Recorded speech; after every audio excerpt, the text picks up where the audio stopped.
यहाँ पे मैंने आपसे बात की, उन्होंने मेरी पार्टीज के हवाले से की। मैं यहाँ पे हाउस में आया हूँ अवाम की वोटों के साथ, बड़े सख्त इलेक्शंस के बाद। यहीं पे उनके साथ नून साहब बैठे थे। वो पहले पीपल्स पार्टी में थे, फिर पीटीआई में थे, अभी नून में हैं। उनके साथ पीछे अमीर मुकाम साहब बैठते होते हैं। वो जमात इस्लामी में थे, वो पीएमएलक्यू में थे, अभी माशाल्लाह वो हैं मुस्लिम लीग नून के सूबाई सदर हैं। नंबर 3 जनाब स्पीकर, मैं इनके वालिद साहब के बारे में एक हिस्टोरिकल फैक्ट भी आपको, बल्कि सॉरी, ये ख्वाजा आसिफ साहब जो बौंतरा गए थे, ये फॉर्म 47 की वजह से रेहाना डार साहिबा से इन्होंने जनाब स्पीकर शिकस्त खाई है, इसलिए ही वो बौंतरा गए थे।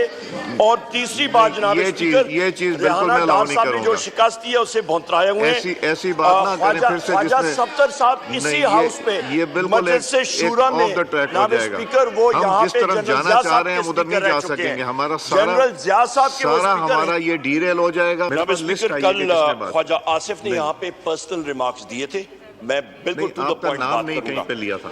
नंबर 1 सर, वो अनवारंटेड थे। प्रेसिडेंट अयूब खान साहब हिस्ट्री का हिस्सा हैं, और जिस वक्त मैं इस हाउस में आया, मेरे मरहूम वालिद साहब गौहर अयूब खान साहब जो आपकी सीट पे भी बैठते थे, उन्होंने मुझे एक चीज़ सिखाई। उन्होंने कहा कि या वो खुद हों या फिर अयूब खान साहब हों, हिस्ट्री का हिस्सा हैं। कई लोग अच्छा बोलेंगे, कई लोग बुरा बोलेंगे, और उसको इंसान हिस्ट्री में ट्रीट करता है। बात होगी वहां पे जो उन्होंने पर्सनल बातें की वो अनवारंटेड थी जनाब स्पीकर। आपका नाम नहीं लिया? नहीं सर, मेरी फैमिली का, मेरे दादा का नाम लिया और गैर पार्लिमानी अल्फाज इस्तेमाल किए। नंबर 1। नंबर 2, मैं हिस्ट्री आपको सेट करना चाहता हूँ। उन्होंने शायद तारीख का मुताला नहीं किया, क्योंकि उनको मेरे दादा के भाई सरदार बहादुर खान साहब ने सिफारशी यूबीएल में भर्ती कराया था, तो लिहाजा वो कमजोर थे मुताले में। इसलिए सर मैं जनाब फिर वही शुरू हो जाएगी। मैं सर मुझे कंप्लीट करने दे सर, मुझे जरा बात कंप्लीट करने दे। जो मार्शल लॉ लगा था जनाब स्पीकर, वो लगाया था सिकंदर मिर्जा साहब ने। That is historic fact. Number 1। नहीं उमर साहब, नंबर दो वो पार्टियों के बारे में बात कर रहे थे, पार्टियों के बारे में बात कर रहे थे सर, तो इन्हीं की आपने मुझसे मांगा जनाब स्पीकर मेरी बात सुन ले, जस्ट आपने मुझे कहा पॉइंट ऑफ पर्सनल एक्सप्लेनेशन। यहीं पे इनके साथ बैठे हुए नून साहब थे, वो पहले पीपल्स पार्टी में थे, बाद में पीएमएलक्यू, बाद में प्लीज ऐसा काम ना करें कि जिसमें फिर से ये सारा डीरेल हो जाए। ये आप लोगों को अभी मौका मिला है ये ताकि सब तकरीरें कर सके, तो प्लीज इसको डीरेल ना करें। जी दें ये बात, बहुत शुक्रिया, थैंक यू जनाब स्पीकर। यहाँ पे मैंने आपसे बात की, उन्होंने मेरी पार्टीज के हवाले से की। मैं यहाँ पे हाउस में आया हूँ अवाम की वोटों के साथ, बड़े सख्त इलेक्शंस के बाद। यहीं पे उनके साथ नून साहब बैठे थे। वो पहले पीपल्स पार्टी में थे, फिर पीटीआई में थे, अभी नून में हैं। उनके साथ पीछे अमीर मुकाम साहब बैठते होते हैं। वो जमात इस्लामी में थे, वो पीएमएलक्यू में थे, अभी माशाल्लाह वो हैं मुस्लिम लीग नून के सूबाई सदर हैं। नंबर 3 जनाब स्पीकर, मैं इनके वालिद साहब के बारे में एक हिस्टोरिकल फैक्ट भी आपको, बल्कि सॉरी, ये ख्वाजा आसिफ साहब जो बौंतरा गए थे, ये फॉर्म 47 की वजह से रेहाना डार साहिबा से इन्होंने जनाब स्पीकर शिकस्त खाई है, इसलिए ही वो बौंतरा गए थे।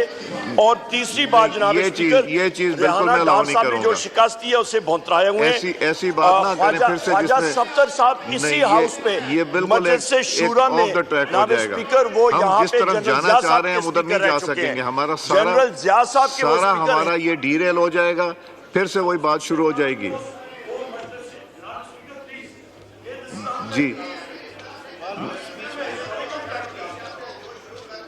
जी इंजीनियर हमीद हुसैन साहब, पार्लियामेंट्री लीडर जी, प्रेसिडेंशियल एड्रेस पे बात कीजिए। औज़ुबिल्लाहि मिनश्शैतानिर्रजीम, बिस्मिल्लाहिर्रहमानिर्रहीम। जनाब स्पीकर, मैं मशकूर हूँ मुझे टाइम दिया।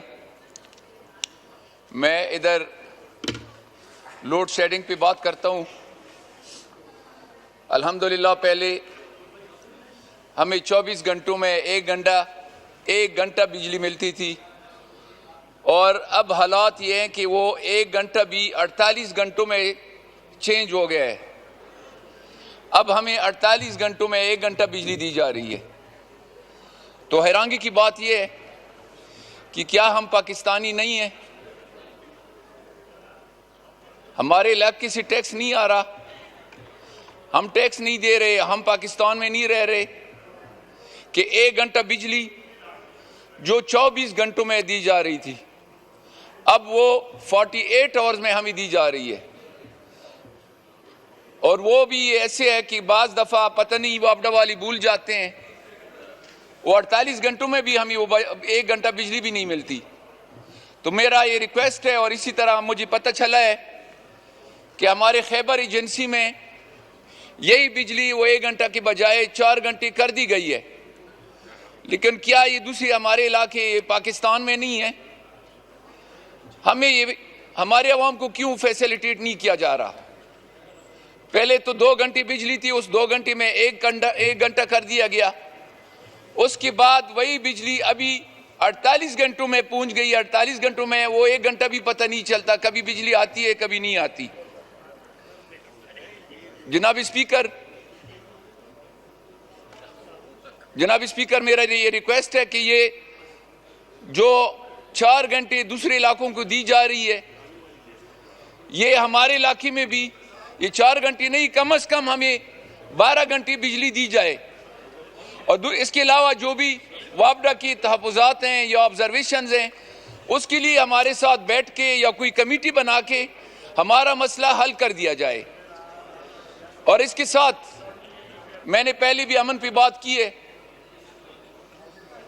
हम अमन चाहते हैं अपने इलाके में, और अल्हम्दुलिल्लाह मैंने इस दफ़ा जो दौराजात किए हैं, जिन इलाकों में मैं गया हूँ, उससे हमारे इलाके में जितनी भी एडमिनिस्ट्रेशन है उनको समझना चाहिए कि इलाका कितना पुरअमन है। जनाब स्पीकर,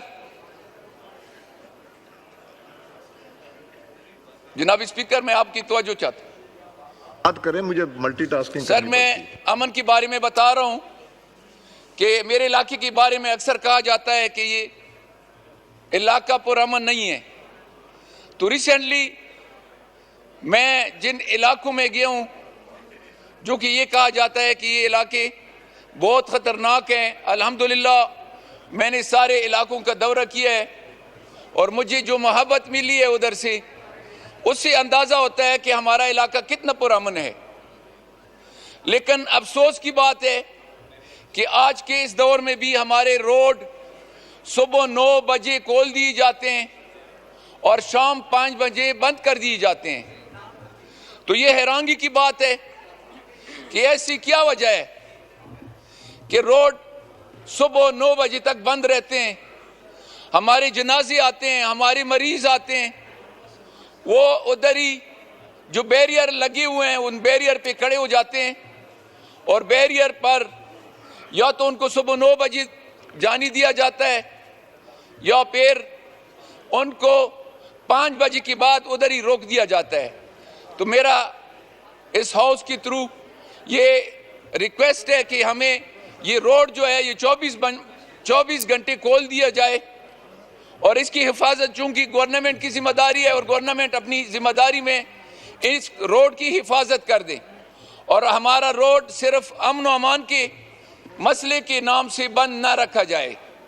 तो मेरी ये इल्तिमास है जनाब स्पीकर कि ये हमें उधर ये इत्ला दी जाए कि ये रोड जो बंद कर रहे हैं ये 24 घंटे ये खुला रखा जाए।